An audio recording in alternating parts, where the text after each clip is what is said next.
Hazrat Abdullah bin Abbas radiyallahu anhu says, it has been my desire to ask Hazrat Umar radiyallahu anhu about those two of the wives of the Prophet sallallahu alaihi wasallam, about whom Allah Jalla Jalaluhu said, if you two wives of the Prophet sallallahu alaihi wasallam turn towards Allah, for your hearts are necessarily deviated from the path, until he went to perform Hajj, and I also accompanied him.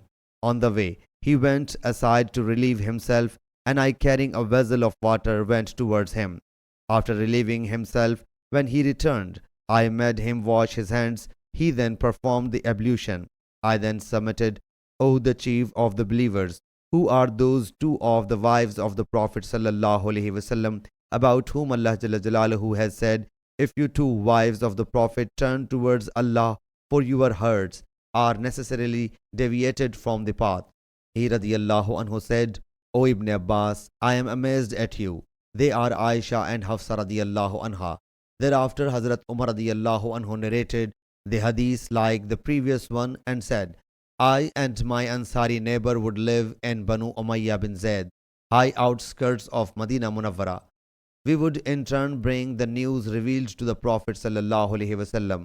So one day he would go, and on the alternative day I would go. When I would visit, I on the return would notify him of the revelation and the Prophet saying. So when he would go, he would also do the same. We, the Quraysh, would sway dominance over the women, but when we came to the helpers, we found that the women were enjoying authority over the helpers. So our women also started adopting the ways of the Ansari women. One day I reprimanded my wife, and she exchanged words with me, and it offended me. Whereupon she said, why do you dislike my answering you back, whereas by Allah Jalla Jalaluhu the Prophet's wives bandy words with him, and one of them even stays aloof from him the whole day along till night.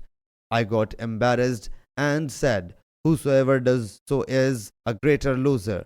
I then got attired, descended, and reached Hafsa, and said to her, O Hafsa, does any one of you keep the Prophet sallallahu alaihi wasallam offended the whole day till night? She replied, yes. I thereupon said, then you stand unsuccessful and loser. Do not you think that Allah's displeasure is in the displeasure of Allah's apostle sallallahu alaihi wasallam? So you will be ruined.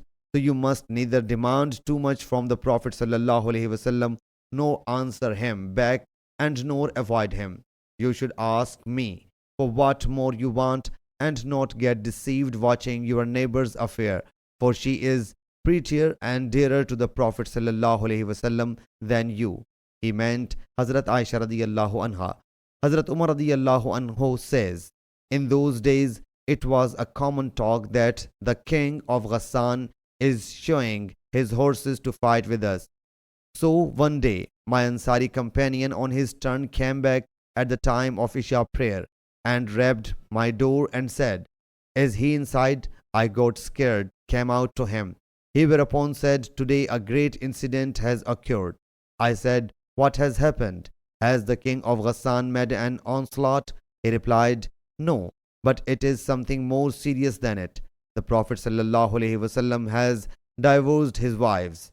I thereupon said, Hafsa got unsuccessful and loser. I thought it would happen.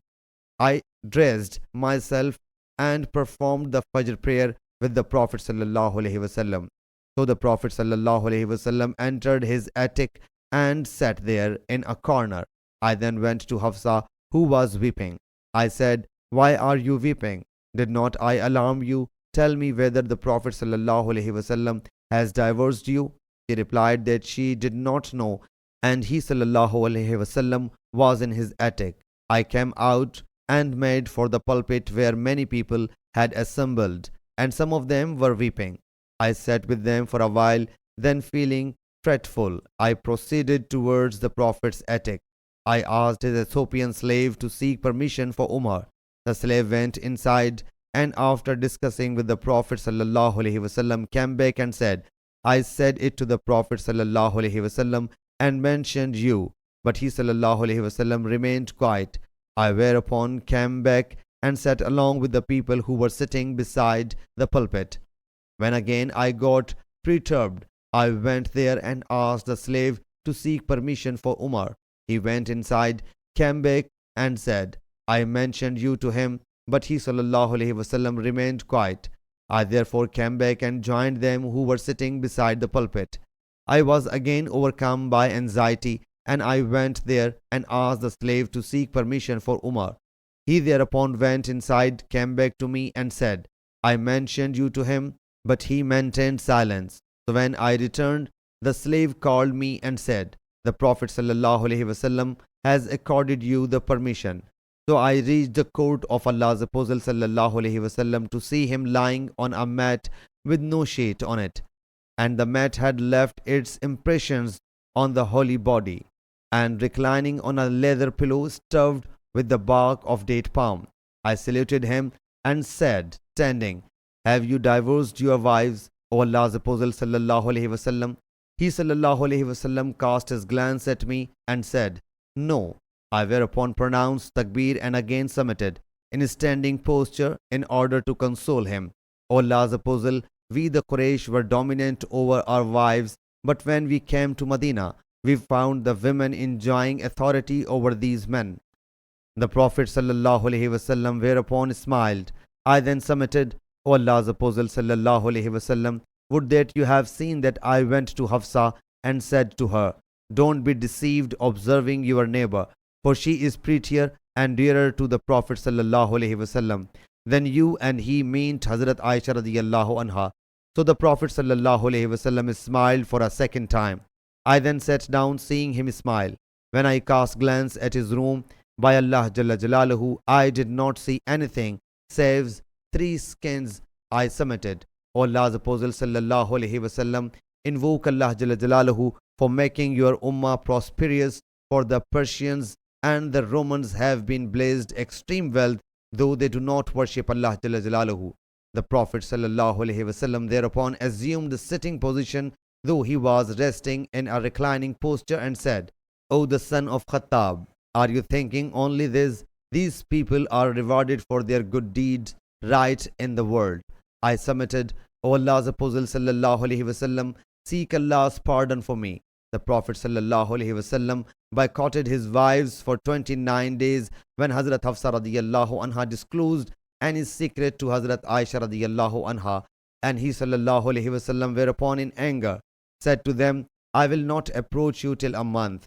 When 29 days had elapsed, he sallallahu alaihi wasallam visited Hazrat Aisha radiyallahu anha.